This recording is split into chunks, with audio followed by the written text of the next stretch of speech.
GM. So, we know that we have a balance patch, we have RTA coming, a new season, SS1. And I just thought that it's time to do a new early prediction RTA PvP tier list. Now, what I want to talk about is what I think I can foresee the future RTA meta going to be with all the new buffs, the new balance patch, and the two new units that are going to be coming, which is Kokardi and Mizusumi Aya. And I want to rank them to see where they stand in the tier list. And I know a lot of people like tier lists because it gives them an idea or a visual representation of where units are. And so this is how I've broken down my tier list. You start with the staples, right? And the staple basically is you are going to need this unit if you're going to be playing RTA. And if you're going to be playing RTA, you're going to see this unit picked a lot. And so it's going to be a staple in your meta drafting picks, okay? Strong is basically one step below staple. They are very, very strong when, you know, the situation arises for them. That's what strong is. And if you are in the strong category, doesn't matter where you are pretty damn good. Okay? Now, specialized is basically for those people who play a very certain way and you know how to use these units. Alright? So it may be a unit that is over there and you're looking at it and be like, why isn't it strong? It's because it's specialized. If you are not specialized in a certain playstyle or a certain play pattern, then you're not going to be utilizing this character to its full capabilities. And that is what specialized is there for. Last but not least is seek help. Because if you are trying to play any of these units in RTA, seek help. Okay? And I already put a few there because I don't want to talk about them. I don't want to make this video super fucking long for no reason. And so let's jump into the tier list right now. Now, Mari is a very strong pick. And why is that? It's because Mari does one thing and one thing very well, which is to keep your opponent petrified and they cannot heal. And not to say cannot heal, their healing is just worse off.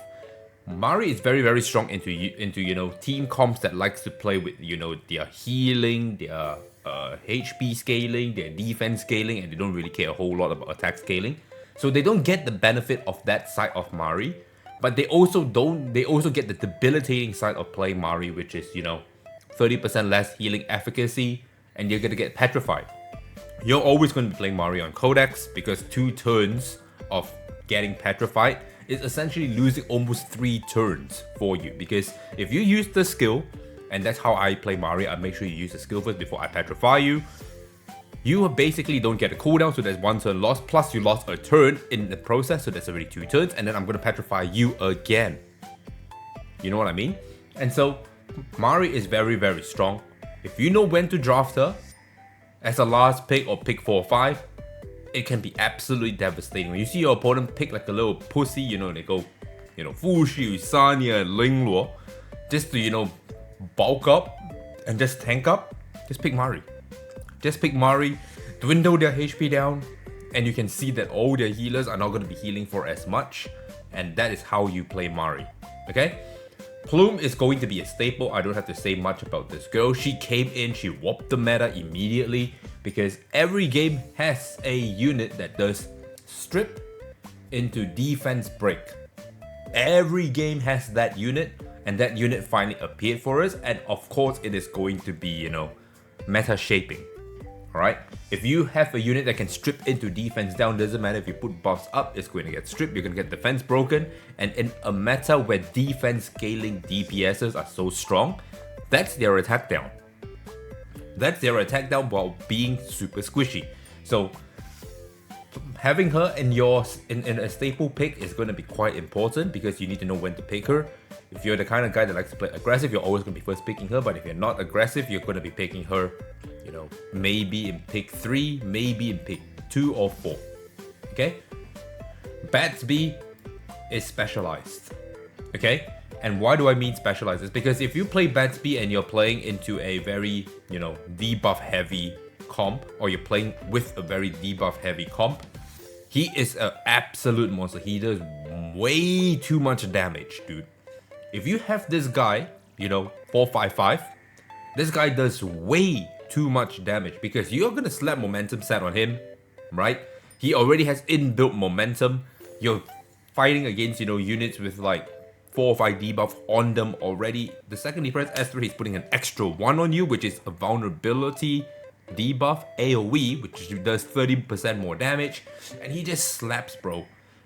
And by the time he hits a crit on his S3, he's gonna get another turn, and then he's gonna press S2, and then by then, job's done. So Badsby is a specialized unit.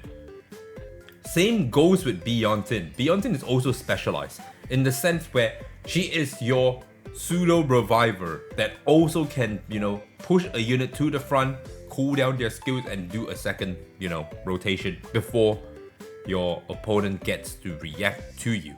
And that's why she is so strong in the Tsukibayo comp. It's because Tsukiyomi already cheats the speed for Messiah, so Messiah doesn't need the speed. And he goes in, he hits the S3, then Beyontin goes again, gives him the turn, gives him back his S3, he hits it again, and she basically enables you to cheat out turn meter like no tomorrow. Besides that, she has niche users. If you have a 555, you can eventually just start bringing her as a reviver DPS support. Not a healer, reviver DPS support. So she can put up, the Underworld Bloom, and then units that dice comes back with attack buff, crit damage buff, all that kind of good stuff. Okay? There are many ways you can play her, that's why she's specialized. But right now, because of, the lattice or tofu being scarce, people have only invested enough for us to do the 2-pump combo. Born with the new buff is pretty scary. It's pretty scary because we also have to remember that we are entering a meta where, Kokardi is going to be a thing and Kokardi is red. And Born is also an AoE damage dealer that can do a significant amount of damage. Put him on Dark Moon and he can snipe off a squishy DPS even if you're in Void. Okay? And that's why he is so strong. The damage buff that he got is significant. It definitely is significant, especially if you have a 555 Born and you believed in Born. And dispelling 2 buffs is super important now. It's super important now. Okay? Because you have to think about, let's say you're Ling Ruo that goes in and then she goes, she sings her hit, she sings the song, she press S3, and then you get like 1-2 will press plus immunity. If you're only stripping 1, then you're playing, a very, very low gamble, alright? A very unfavorable gamble chance of getting rid of the immunity. But if you have 2, your chances of hitting that is very high. Full shield also puts up 2 buffs, right? All the good units all puts up 2 buffs, like shield, speed up, attack buff, crit damage buff, all that kind of stuff. Okay? So that's why he's here. Now, Red Kachi is a specialized unit because he does similar things to what Beyontin does, but he can also stun. So if you're playing, a CC comp, you ideally want to bring Kachi, this Red Kachi dude, okay? And he is one of those units that if you don't know what you're doing, he's not gonna perform. But if you know what you're doing with him, and you have this combo brain, he's gonna do you a lot, okay? He's gonna do a lot. Kachi, the GOAT. This one is also specialized, I want to say, both the Kachis, because he doesn't have much play anymore. He's still an immunity provider with a defense buff. He's still good, alright? But he's a tad bit too slow in the meta, okay? And especially in a meta where Plume exists, you need to know when to draft him, because he's also an immunity giver and we don't have a whole lot of that yet, okay? Selence is a very specialized unit as well, because not a lot of people have invested into her. Her being a 555, on the other hand, can be very, very devastating because now you start with a shield, so you are anti-cleave proof to start with. Okay, and if they're playing the kind of cleave where it does not involve any kind of strip, it's just straight up rev into attacks, into attack buff, into damage ignore, that kind of stuff, the shield will help. And if she takes a turn, she is going to put up a different kind of shield called Reflect Shield, where you do damage to them and you're going to reflect the damage back to you, and that can kill you. I have seen Rahu's press S3 into a Selence that has already pressed S3 and just die. I've seen it, okay? So, it's very specialized, but if you know what you're doing with Selence, right? It can be very good. Rev Cleaver can also abuse her, you know? Because she's 4 hits, and now that she gives a shield, you pair it with Freya, now your entire team gets, you know, boosted up, something chronic, okay? Red Chiaki, although I want to put her in specialized because I'm not a big fan of her, I think she is pretty strong now, and the reason being is because of another unit that has gotten buffed. Red Chiaki is not horrible. It's not horrible in the sense where, you know, if you compare them to all the other healers available, she is arguably the worst one. But when you're talking about in a scenario where, you know, you don't have any other choice but to pick her as well, she's very good. Coupled with the fact of with the other unit that I want to talk about now while I'm already here, who also got buffed, and she is also very strong. I'm gonna put Ciada here, and that's because Ciada is now a unit where you have to deal with her as soon as possible before she gets her 3 orbs. The second she gets her 3 orbs, it is borderline impossible to kill her. It's borderline impossible because she gets a 45% damage reduction. CCing her is also going to be relatively difficult because she's going to have 90% F res, just like that. And people are going to be playing her on Bloodbath. Alright, so you couple the fact that she's going to have so much damage mitigation, right? And she is constantly going to do one thing and one button only, and that is the S3. And why Chiaki is now, I want to say, a pretty strong pick is because if you're a Ciada player, Chiaki gives buffs. Those origami counts as buffs, alright? Plus, you know, all that shielding and whatever not. And so that naturally just makes your Ciada get to 3 orbs like this, lightning quick, while giving even more damage reduction. Okay?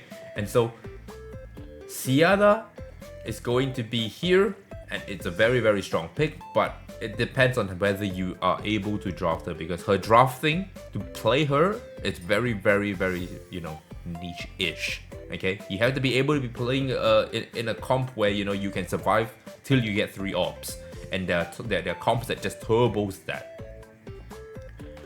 Green Chiaki is specialized, okay, because she is an attack buffer that also pushes. Ave Maria is also very good if you know you're fighting against team comps that, you know, like to do pushbacks. If you have attack up in your team already, you can do attack up first before you give it to Chiaki, so that Chiaki can give Ave Maria to everybody. But the chances of you playing Ave Maria and Chiaki is very, very low because her base speed is not fantastic. Okay, now Dinah in RTA is a seek help angle. People have tried her on Rev, she still doesn't do enough damage because all her damage hinges on the debuff she puts. If she doesn't put defense buff, she ain't putting erosion. If she ain't putting erosion, she ain't putting vulnerable, that kind of shit. Okay? I mean, I've gotten the sequence wrong, doesn't fucking matter. That's where all her damage is, even though she's 4 hit. The Ting, now that we have Lilium, is a seek help factor. Before then, he wasn't specialized because if you knew how to use the Ting properly, he's actually pretty good because he can snipe things off. But he is going to be in the seek help now because we have better units. Alright? Doki Doki is a staple. I don't have to say much about Doki Doki. If you're going to be playing into CC, you're going to need Doki Doki because of her backup stacks that purifies 3 debuffs. And even if you're not going to be doing that, you can still play her as a push and a cooldown, you know, assist factor, which is still very nice. And so she fits a lot of roles. Doesn't matter if you're trying to play aggressive, doesn't matter if you're trying to play TC, she is still very, very good. Dorothy the Wisher is basically almost somewhat similar to, you know, Baeontin and Red Kachi, where she can do all of that kind of stuff, but she also can purify. Okay, and she gives life leech. So they're all damaging, combo-y, specialized units. Depends on how you play. It's very, very hard to draft them, but if you know what you're doing with them, they can be very, very strong. Okay, Fangus is a seek help. Okay, I was going to put this in specialized because he was the other red DPS that we had, because a lot of people don't care about the dots that he does. He just does a fuck ton of damage if you put him on full damage. And the way you want to play him usually is you want to play him super slow, like extremely slow, and you want him to just sit in void with Law of Silence, and just snipe shit down, right? Because of his assist attack being 50%. And so, because he was the only other red DPS, a lot of people were about to build him. Even I was about to build him properly, but we got Kokari. So now he's in the Seek Health Factor. If not, I was going to put him in Specialized. Freya is Specialized, okay? Because you usually play Freya for two reasons. Number one, you are trying to cleave. Therefore, you want to have the speed advantage. And number two, you take Freya if you're trying to race. And why do I say that? It's because if you are running your DPSs or your initiators on Bulwark, which is immunity, you are trying to abuse Freya's passive to push everyone to the front to get that extra speed on top of your opponent so that you can go first. And in the terms of, let's talk about Epic 7, okay? In Epic 7, what we called them were, speed imprinters. Speed imprinters, where we get extra speed because of it. That's what Freya is. We're talking about dislike, we're talking about speed leads, that kind of stuff. And so that's why Freya is a bit more specialized. She is still arguably in between strong and specialized. She's in between here, okay? But usually people who play Freya, they are more specialized. They have a very certain style of play that they are trying to do. They're trying to manipulate turn meter while giving themselves more turn meter, that kind of stuff. It's very flowy. But if you want to just play as a very strong support, I don't think that's the case. Alright? Full Shield is a staple. I don't have to talk much about this girl. This is arguably one of the best supporters in terms of tempo and healing. Because when you bring Full Shield, you are basically bringing her to give your entire Bruiser team tempo whilst sustaining them, right? Because she gives shield, speed up, and turn meter push while healing you, okay? So the reason you bring Full Shield is for that very same reason. The second she takes a turn, everything becomes extremely harder to kill because now you want to focus her instead of the other units, because if you touch them, they get pushed. Gray is specialized. And why do I say that? Is because he is the one unit that can give you entirety crit rate buff and defense break units. Okay? Defense breaking is very, very important in a meta where, defense scaling units are so strong. And so this is their version of attack down, like I said before. If you want to play Gray, you have to know what you're doing with him. When to draft him, when not to draft him. Okay? And you have to build him in a very specific way because you are trying to crit into, units that have, elemental advantage. Okay? Like Holdens. And so he's going to be quite specialized. Everyone has a Gray. Alright? You can definitely try him out and see what I'm talking about. That also pairs with Siada, by the way, because he gives a buff.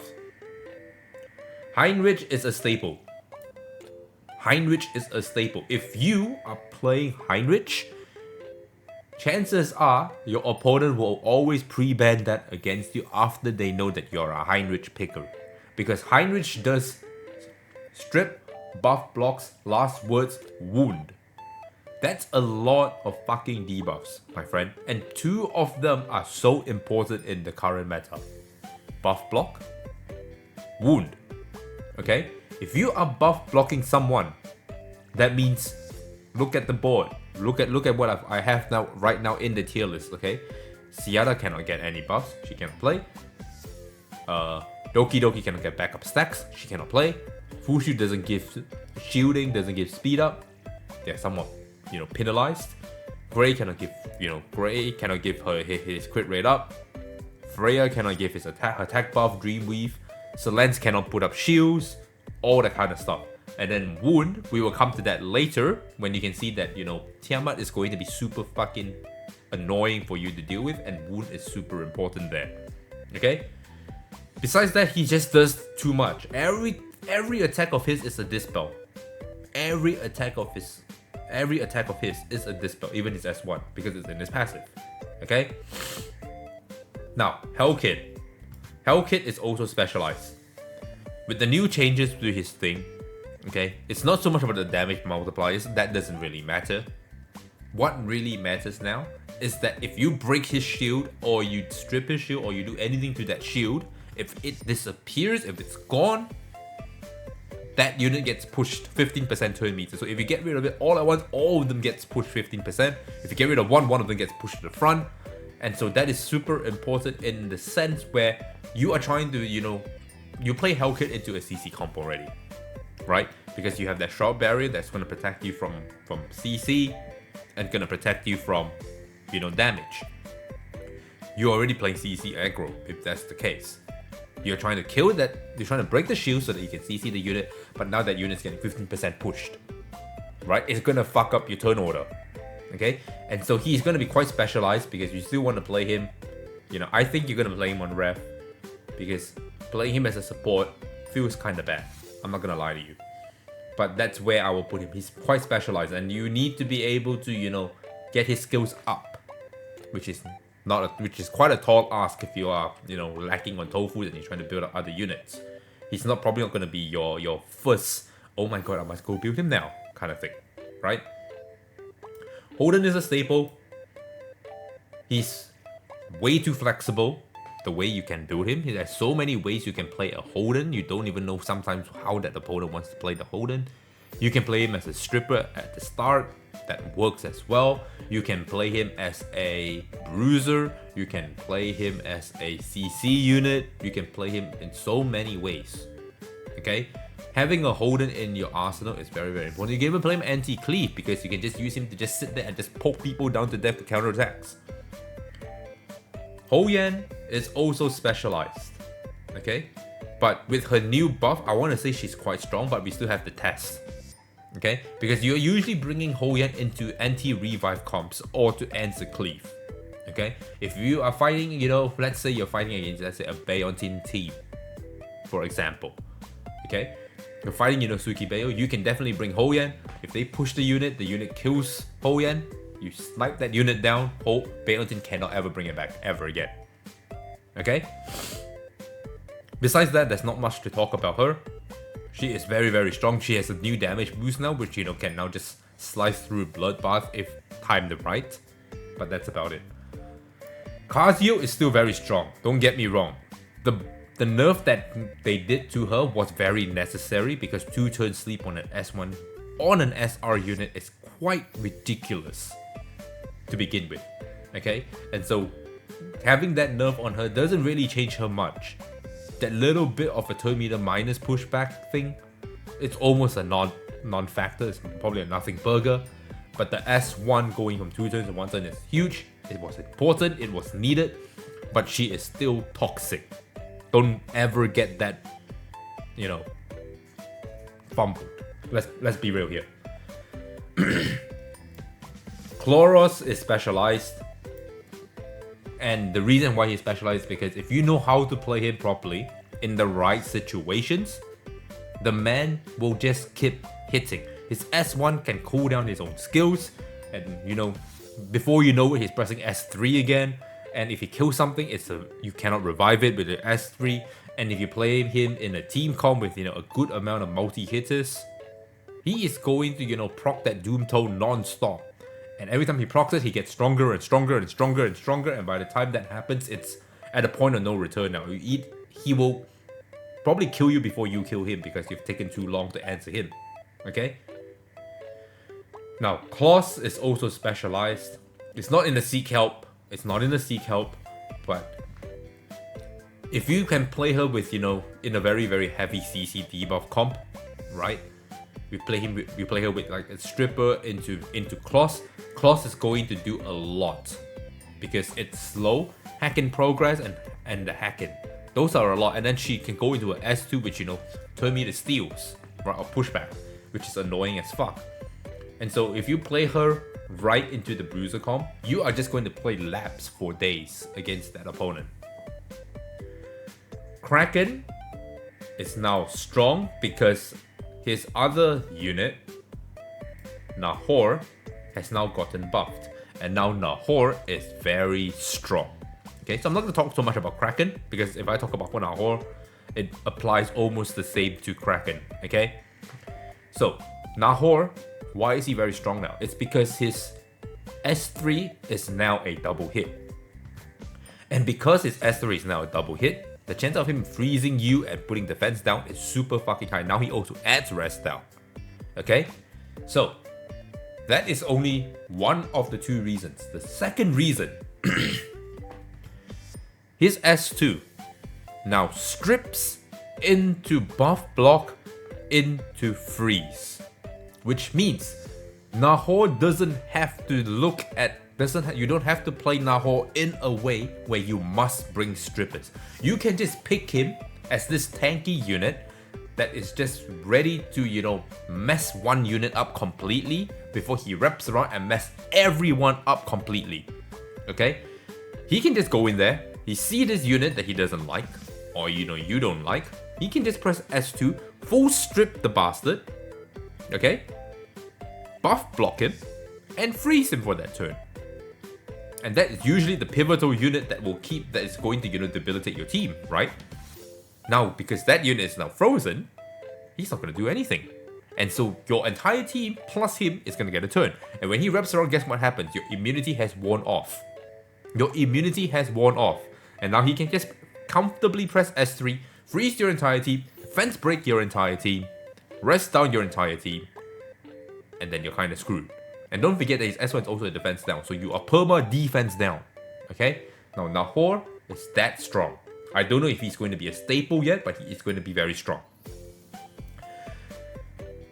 It pains me to say that Lian is seek help.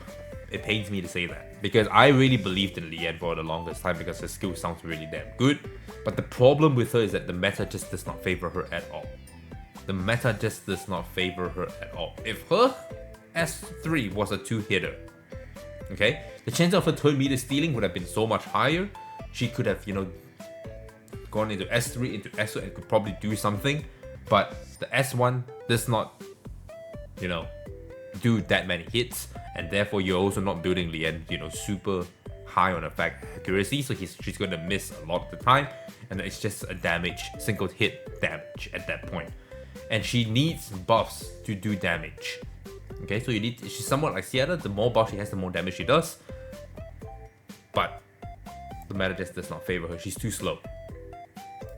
Lilium is a staple. I don't have to say much. If you don't have a Lilium in your team or in your roster, you are in trouble because she already does a lot in PvE, which I'm not talking about. But in PvP, when you see that you need a DPS option against CC, against, bruisers that, likes to play with HP scaling, Lilium is just your answer. Alright? She is just your girl. Lilith is very strong. If you know what you're doing with Lilith, right? Units can just stay perma-stunned forever. And now she has gotten more damage, so now her explosion is going to be even more devastating. I don't have to say much about about Lilith, because I played a game in this light where Pandora or Anesidora over there is the exact same unit but way more busted because it was an LD 4-star. Okay, and they do similar things. If you let the engine start running, you are just never going to get out of it. Okay, and if you have Fushu on your team and not on their team, yeah, they're in trouble. Lily, staple. I don't have to say much about Lily anymore. She is what you call a very, very powerful tempo giver, right? Because she assists in a way where your DPS who are slow gets to take a turn and they get to do more damage than they were supposed to do. She gets to reset, she gets to, push units up, she gets speed buff. She's a tempo giver. So if you play her, it means that you're trying to find tempo in your draft. Okay? She's trying to give that tempo. Do I have to say more about this girl? Everyone got her in the 14-day login event. Okay, if you played the game and logged in and did all your quests for 14 days, you got her. And she is arguably the best healer out there because she is free, number one. Number two, she puts immunity and she purifies, which is very, very important. Marvel is specialized, okay? Because when you play Marvel, or if you still play Marvel, the reason you play him is to, push all the opponents back so that your entire team takes a turn. Okay? So he is the budget version of answering, maybe Rev cleaving, because Rev doesn't play, immunity. Or if you're trying to play the CC game where you're trying to, just play turn meter manipulation and you have Lilium on your team, then it's a good time. Okay? Messiah is a staple. I don't have to say more. If you don't have Messiah in your drafting or in your roster, then you are missing out on arguably the best DPS out there. Hands down. Because he ignores defense, he ignores passive. Okay? If you are an aggressive player, he is already a staple. Even if you are a standard Bruiser player, sometimes you are picking Messiahs. Because you're pick stealing. Right? And if you can protect Messiah because you play Fushu, you play Lingluo, you play Sanya, you play all the kind of support, all the tanks to facilitate him to take a turn, he's gonna put invincibility and then he becomes a Bruiser himself, right? So he is definitely a staple in my opinion. Now, Mia is specialized because Mia does things, or the way we play her right now, because she can evolve. The way she plays can be evolved. Mostly you're using her to strip and push back before you heal and cooldown, reset and extend all your buffs, right? And so you have to play it pretty damn fast, and the more buffs you have, the more tanky she is. But the thing is, we are playing her as a specialized pushback strip. Okay? So if you are a Mia player, it's because you are trying to do a very certain playstyle. You're trying to play a very certain way. You don't really need to push back into, push back into strip. If you're playing Bruisers, you're gonna let them naturally take their turn. They're gonna do their thing, and you can already withstand attacks. And you're not trying to, gain tempo that way. You're trying to gain tempo in a different way, right? So she is played in a very specialized playstyle. Mio is definitely a staple, but I can understand why she is strong. Okay? So I'm gonna put her in strong right now. And the reason why I'm putting her in strong is because Mio is very, very good if you have a stripper in your team. And she messes up, Bruiser players a whole lot. Because of her turn meter stealing, her wound, her freeze, and her S1 having a chance to freeze, 25% chance to freeze.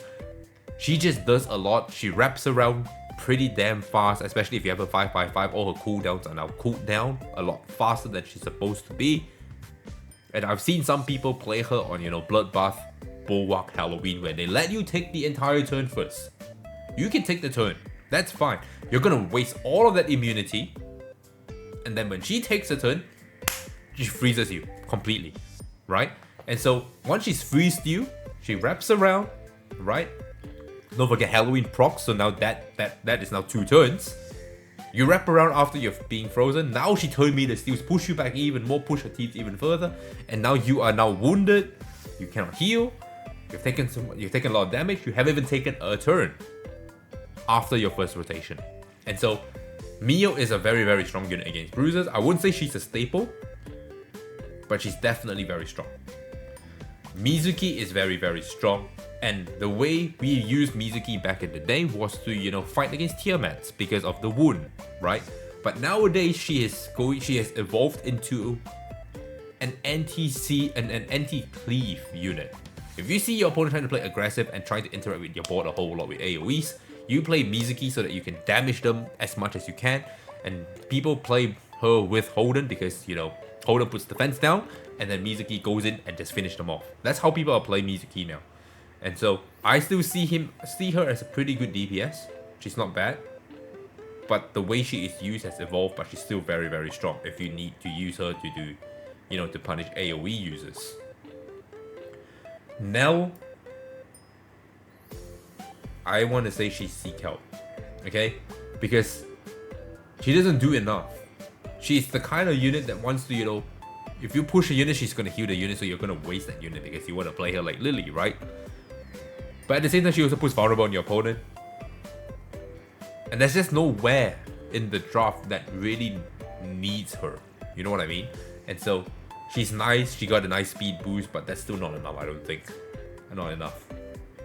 Nymphornio is going to be very, very strong, and I can see in the future, Nymphornio is going to be a staple because she gives Rhyme Bloom, which is attack buff. She gives attack buff, which is attack buff. And she gives immunity. And now she cleanses 2 debuffs on her S2 when she health equalizes. And so right now the meta still needs to shape up to see what it looks like. But this is my early prediction. She is still an extremely strong unit. Okay, if you bring DPS plus Nymphonia, a lot of the time people are going to ban the Nymphonia because that Nymphonia is going to, number one, keep that DPS alive 100%, and number two, if you don't deal with that DPS in time and you know the sequencing is just a little bit off sync, they're going to attack you with an 80% up attack up and you're going to be dead. Okay, Obo is now still a very, very strong pick. And he still does what he needs to do. He got a little bit nerfed with the Codex nerf. Because now I don't think a lot of people want to run him on Codex. Because if you put that 4-turn S3 into a 5-turn, he's going to be super off-sync. And the second he slaps that S3 twice, he becomes a useless unit for a bit. But he's still a very, very strong pick as a CC unit. Because of how many debuffs he can just, you know, stack on, right? He's like that unit that just puts debuffs on you all over the place, right? And just makes your purification very gamble. That's what he does. Okay? He's a clutter. That's what he does. RC77 is specialized. I don't need to talk much about him. We all know what he does. You play with Ref, that's it. Rahu is a staple. And why is Rahu a staple? It's because we just got the box, right? The specialized Bruiser box with Holden, Rahu, Tiamat. And everyone should have one of these 3 already, if not all 3. And Rahu is a staple because he does a lot of damage and he's a pretty damn good assist support unit. He puts a defense up, so that's his support, but he also supports your low damage comp. So like your healers who are attacking, he will assist. He's a simp. Okay? He will assist, he will do damage, and then by the time he wraps around, you are already defense broken. His whole shtick is about his defense differentiation between him and you. And if you are, you know, lower defense than him, he's gonna fucking nuke you. And right now, Plume plus Rahu is a cleave. You know what I mean? And so that's why he's going to be a staple. Doesn't matter if you're playing standard, doesn't matter if you're playing aggro, he can still be used everywhere. The extra damage is what you need from him. Romoka is specialized. I don't have to say much about her. If you have heavily invested into Romoka, she can be a cleave option, but chances are not everyone did. So I'm gonna put it in specialized because it's only for those few people. Okay. Now Red Rin has 100% taunt now. I want to say she's specialized, but I can also see an argument where she is strong. If you're playing Bruiser versus Bruiser, or you can always put the shield plus defense up first before you taunt all of them, which means they lose 1 rotation in a nutshell. But a lot of people are now playing her in anti-cleave, if that's what I see. But she can definitely be played in Bruiser. I think she is very, very strong. Meanwhile, the other counterpart of her, Rin the Unbolt, is specialized. Because if you're using her, you are trying to cleave. Because her damage is all about speed. And so if you're already fighting people who are already speedy, you are going to be bringing, you know, like your Freya, all that stuff to get the speed initiative. You're already building her fast. She's definitely going to take a turn. And if you're playing against Squishy, she's going to kill. Okay, that's how you play. That's how you play Rin anyway. Rosa, I want to say she's specialized. I was really tempted to put her in Seek Help. Really, really tempted because she only works with Rev. She only works with Revelation. And even though she works with Revelation, if you don't put Blade Heart Bloom, she does no damage. Because all her damage comes from the follow-up. And so, she... Fuck it. I'm sorry. Her base attack is so fucking low to begin with. Alright? You need to be so heavily invested into Rosa. And right now, if you're heavily invested into Rosa, I know a lot of people have regretted doing that. Right? And if you're going to be using Rosa, she only can be used on Revelation. And that's it. That's literally it. Her build is so one-dimensional. And you rather just use that good gear just to get her damage up to scratch on someone else. Okay? Sanya, staple. Do I need to talk more about this girl? I've been talking about her forever. There's not much to talk about. Shadow Sanya is a seek help angle. There's no reason to use her at all. Okay, Tiamat's a staple.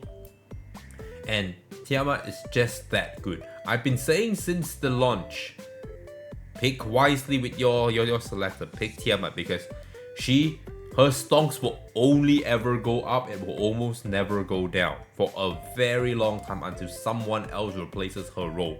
Because her role is many things. Number one, she's a damage dealer. Number two, she is a tank with the damage share. Number three, she can also be a healer with her shield and her heal over time. She does everything you need. Okay, and I draft her a lot in my aggro comps because she is a tank and a healer while doing damage. Because if I start my sequence, I'm gonna put the shield up with the heal over time. You're gonna do damage to her. She's gonna heal back up, gives herself bloodshed. Now she's doing damage. You do more damage to her. Eventually, she's going to transform and then just clap you. Okay, and so she does too many things, and that's why I think that she is where she is. Okay. Now let's get this a bit smaller now because we are getting to the end here. Tsukiyomi is a very strong pick, and because you can use her to do a lot of shenanigans. You don't always have to use her in cleave. You can always use her, to do a lot of other things, like pushing up herself into a silence, just so that your entire team is attack buff and speed buff. If your turn meter just doesn't allow it, she cools down, reset. She pushes the highest attacking unit, and so the way I build my units, they are all relatively high attack, right? Especially the DPS, I make sure there's some attack because if I play Tsukiyomi, I'm trying to play this combo game, even though, their defense scaling, whatever. What I care about is my cycling, because if I do more turns than you, I win. This is a turn-based game, okay? And that's why I think she is very, very strong and not specialized like Baeyeon-tin. Tsutomu is specialized. You use him to, in a CC comp where he will forever crit, and he will put wound and buff block, which is very, very nice. But then again, you have to build in full damage, so it's very difficult to play him because he's also single target. Okay, one blow and I can just kill him, just knock him over. Valerian is strong. Don't think otherwise. And a reason why I think a lot of people think that Valerian is a bit meh is because they have her at 115. Try playing her at 555. Try playing her at 555. She becomes the most flexible unit on the planet. Super flexible. You can use her any which way you want. You can use it as a sleep unit to sleep important targets. That works too. And then she can wrap around, health equalize, keep giving protection. When you know that it's their kill turn, you can give them that one extra death prevention. Same with her S2. Okay, it's also boss, so that means you can give it to Sierra and Sierra can do things with it. Right? Vero is a staple for me. It's a staple for me. This is my tier list. It will be a little bit biased, but she has always been my GOAT. I have used her since the dawn of time. Why is she so strong? It's because number one, she can stalwart. Number two, she shaves HP while giving shield, so that is not an attack. And number three, if you play anything that interacts with her, she gets 35% turn meter push. So she is constantly cycling, and with a 3-turn cooldown S2, she does way too much. She is going to cycle non-stop, and because of that, people tend to ignore her and play with and interact with your other units, right? And that means that her health is always going to be she's always going to be healthy. And in the late game, when everyone is already kind of down on their HP, she starts shaving off 6k because now you have to deal with her. She's cycling too much now. You're dead. You are dead. Okay? Vice is specialized. I've seen people use Vice in RTA, and basically you're using him to push back attack down into, haunting that one unit and one unit only, and that unit can just never ever do anything ever again. That unit's just a dud now. Okay? I've seen it happen. I don't know if it's gonna be good. Victor is either strong or specialized. I need to see numbers. He got back his numbers than what he was before he was nerfed. But we have to see. I think he's still specialized, but there is a good chance he can also be very strong in a Bruiser setup, right? Because you are going to play in a Bruiser setup. You're going to be playing Lily. Let's be real here. And Lily plus Victor is a fucking... Holy shit. I've eaten these before in EWS. Not in EWS. In the beta when I was qualifying for EWS, and that was a monster. Viper is a staple. Viper is a staple. Everyone has a Viper. Viper does a very unique thing that he can only do, which is, you know, to counterattack and take less crit damage. It naturally makes your team super tanky, right? Gives damage reduction. He then strips into speed down, attack down, silence, all that kind of stuff. He gets very fucking annoying in the long game. This is why he's up here. Yang is specialized. Okay? Yang is specialized. There's not much to say about him. Yeli is a very strong pick. She's not a staple in RTA, but when you see, you know, team comps or when you're playing against a pretty CC heavy team and you don't have Lilium as your option, you can always pick Yeli. As long as it's not hard CC, she always self-cleanses. So no matter what you do to her attack break, whatever the fuck weakness, she's always going to do what her damage is supposed to be. Okay? Depending on what stats you give her. And so she's still a very, very strong pick. And she puts defense down. And if you land defense down first before the next few hits, and her follow-up just, you know, wins you the casino, Jesus Christ. She can single-handedly win you the game. Okay? The last two units I want to talk about is Kokardi and Aya. Where do I see them?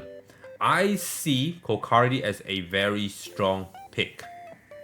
And why is that? It's because of his perma stealth. Okay, I played a game called E7 and they had a unit called Spectre Tenebria, like I've explained before. And back then we used to play, you know, Fallen Cecilia plus Spectre Tenebria, and that was one of the hardest things to ever fight. That was one of the hardest things to ever fight because you just protect the living shit out of Spectre Tenebria, aka Kokardi, and she will just win you the match. And I can foresee that being the case with Kokardi as well. He's supposed to be the DPS that sits behind the shadows and just nukes you. Okay? Mizusumi Aya, I believe, I don't know how she works because her wording is so ambiguous. Okay? If her S3 works the way I think it works, plus coupled with the fact with her S1, if she uses her S3, she pushes everyone. Okay? And her S1 only cools her down. And she goes to 0, and if it procs the S3 where she will know she'll get pushed to the front again, then she can push everyone again, then she is a damn strong unit. But right now, I think she is specialized. Okay, that's all I can really say until we see her. But this is my early prediction on the RTA meta. Okay, this is what I have. This is the RTA. Take a screenshot, whatever you want to do, you know, talk about it, whatever. But this is my early RTA tier list. Bit of a long video, but hopefully you guys enjoyed it because I explained every single unit here. And if you did, tell me in the comment section you liked it. Like, comment, subscribe. I'll catch you guys next time.